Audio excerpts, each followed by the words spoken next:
केंद्र की मोदी सरकार ने जनवरी में केंद्रीय कर्मचारी और पेंशनर्स को तोहफा देते हुए 8वें वेतन आयोग की घोषणा कर दी थी।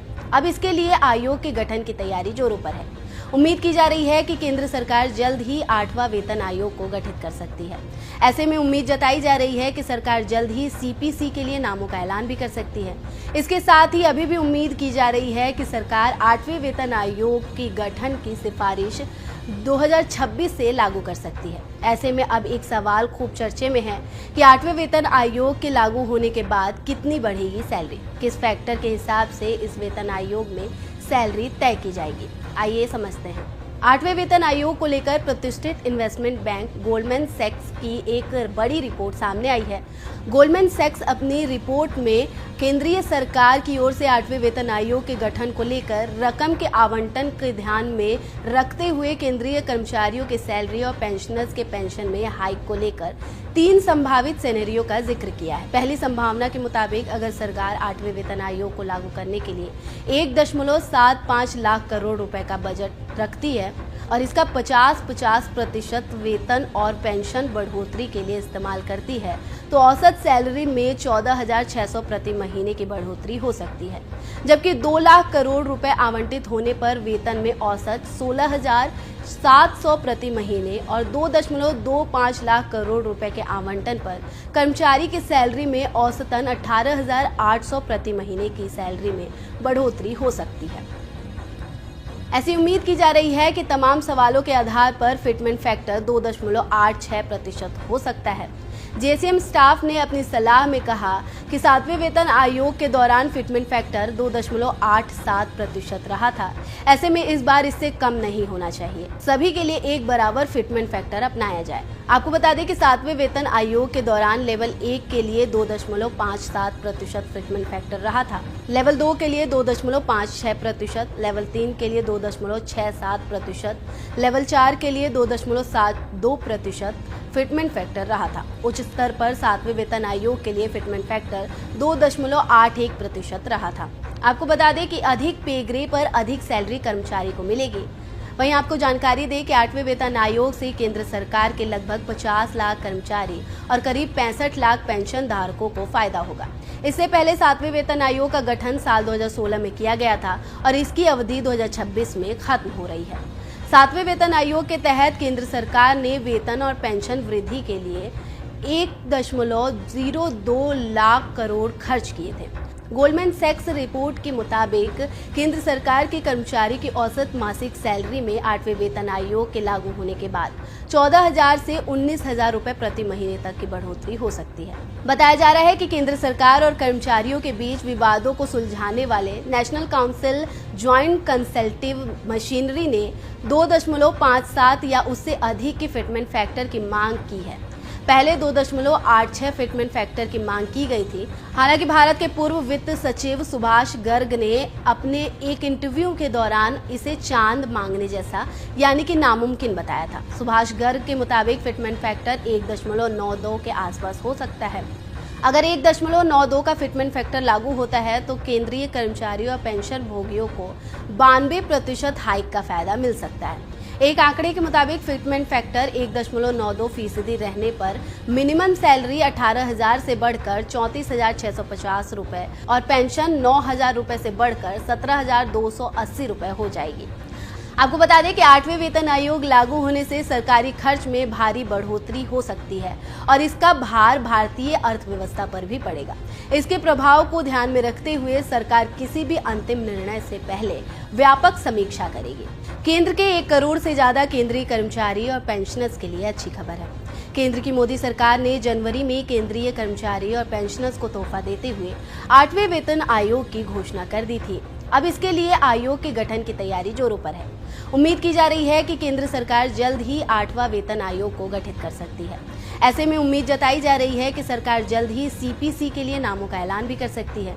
इसके साथ ही अभी भी उम्मीद की जा रही है कि सरकार 8वें वेतन आयोग की गठन की सिफारिश 2026 से लागू कर सकती है। ऐसे में अब एक सवाल खूब चर्चे में है कि 8वें वेतन आयोग के लागू होने के बाद कितनी बढ़ेगी सैलरी, किस फैक्टर के हिसाब से इस वेतन आयोग में सैलरी तय की जाएगी।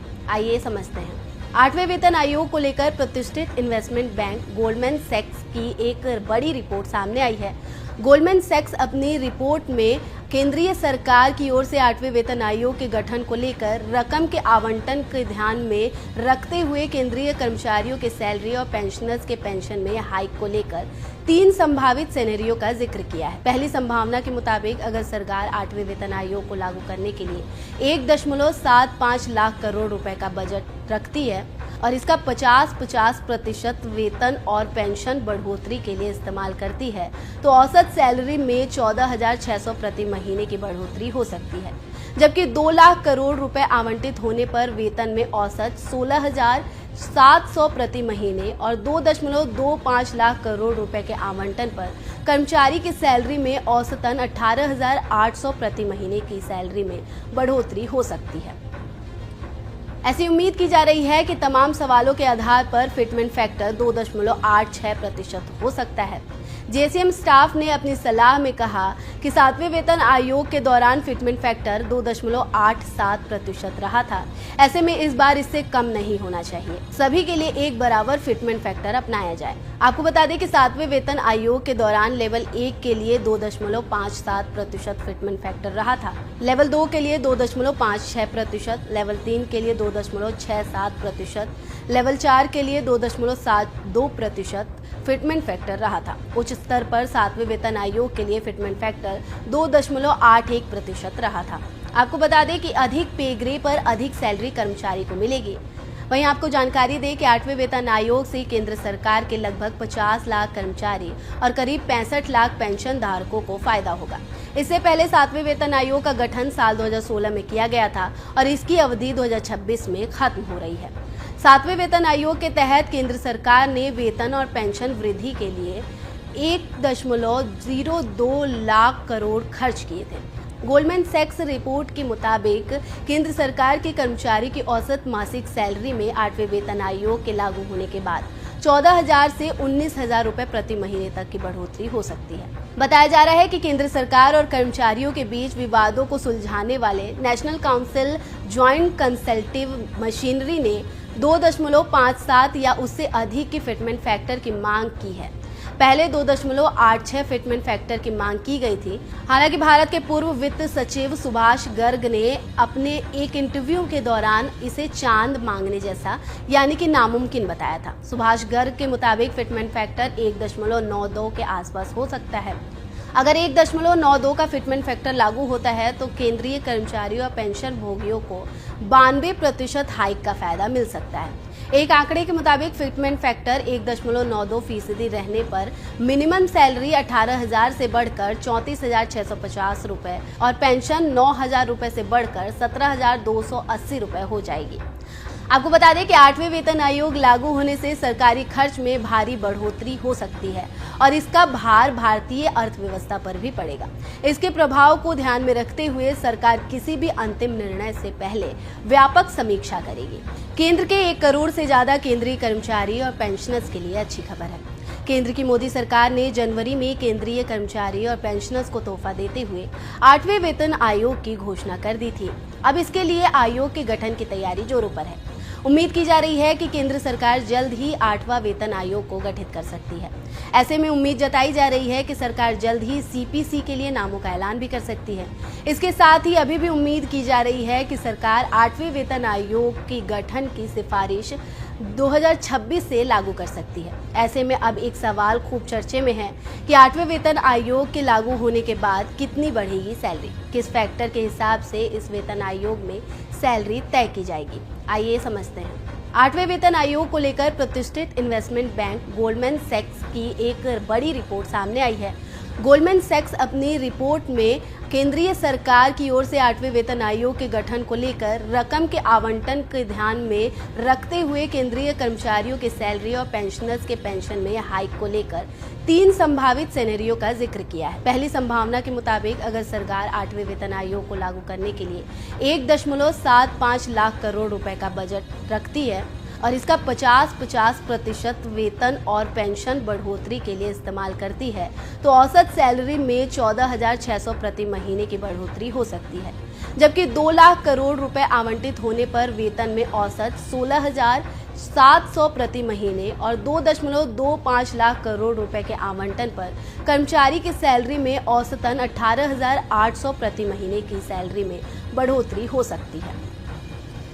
ऐसी उम्मीद की जा रही है कि तमाम सवालों के आधार पर फिटमेंट फैक्टर 2.86% हो सकता है। जेसीएम स्टाफ ने अपनी सलाह में कहा कि 7वें वेतन आयोग के दौरान फिटमेंट फैक्टर 2.87% रहा था।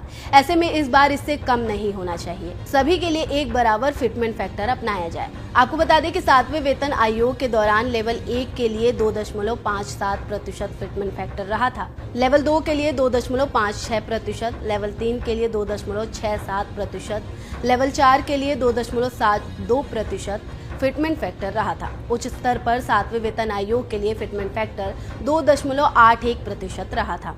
आपको बता दें कि अधिक पे ग्रेड पर अधिक सैलरी कर्मचारी को मिलेगी। वहीं आपको जानकारी दें कि 8वें वेतन आयोग से केंद्र सरकार के लगभग 50 लाख कर्मचारी और करीब 65 लाख पेंशन धारकों को फायदा होगा। इससे पहले 7वें वेतन आयोग का गठन साल 2016 में किया गया था और इसकी अवधि 2026 में खत्म हो रही है। 7वें वेतन आयोग के तहत केंद्र सरकार ने वेतन और पेंशन वृद्धि के लिए 1.02 लाख करोड़ खर्च किए थे। गोल्डमैन सैक्स रिपोर्ट के मुताबिक केंद्र सरकार के कर्मचारी की औसत मासिक सैलरी में 8वें वेतन आयोग के लागू होने के बाद 14,000 से 19,000 रुपए प्रति महीने तक की बढ़ोतरी हो सकती है। बताया जा रहा है कि केंद्र सरकार और कर्मचारियों के बीच विवादों को सुलझाने वाले नेशनल काउंसिल ज्वाइंट कंसल्टिव मशीनरी ने 2.57 या उससे अधिक की फिटमेंट फैक्टर की मांग की है। पहले 2.86 फिटमेंट फैक्टर की मांग की गई थी। हालांकि भारत के पूर्व वित्त सचिव सुभाष गर्ग ने अपने एक इंटरव्यू के दौरान इसे चांद मांगने जैसा यानी कि नामुमकिन बताया था। सुभाष गर्ग के मुताबिक फिटमेंट फैक्टर 1.92 के आसपास हो सकता है। अगर 1.92 का फिटमेंट फैक्टर लागू होता है तो केंद्रीय कर्मचारियों और पेंशन भोगियों को 92% हाइक का फायदा मिल सकता है। एक आंकड़े के मुताबिक फिटमेंट फैक्टर 1.92% रहने पर मिनिमम सैलरी 18,000 से बढ़कर 34,650 रुपए और पेंशन 9,000 रुपए से बढ़कर 17,280 रुपए हो जाएगी। आपको बता दें कि 8वें वेतन आयोग लागू होने से सरकारी खर्च में भारी